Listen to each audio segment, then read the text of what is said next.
Ipinakatay na lamang ni Ginoong Fernando Dato ang 20% ng kanyang pampasaherong jeep na di na umano oobra doon sa modernization program ng gobyerno. Ayon sa kanya, kaysa mahuli at ma-impound, mas mainam umanong ipakatay na lamang at mapakinabangan para doon sa pambili ng pyesa ng mga natitirang jeep na kasalukuyan pa rin inilalakad para mapasama sa modernization program ng gobyerno. Si Fernando Dato ay membro ng Piston pero hindi sumama sa tigil pasada kahapon dahil nga sa mas naisumano nilang mamasada na lamang mula pa kahapon para may makain ang kanyang mga driver.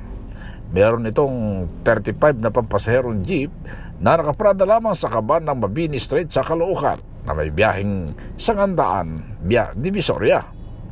Noong una ay wala manong planong magpa-consolidate dahil nga sa taas ng presyo ng modern jeep, pero nitong huli ay napagtanto nito na paano na ang kanyang kabuhayan at ang kanyang mga driver na umaasa lamang muna sa kanya ng matagal ng panahon.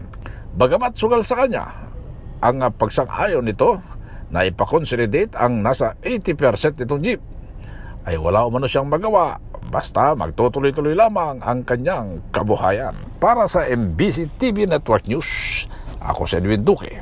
Sama-sama tayo, Pilipino.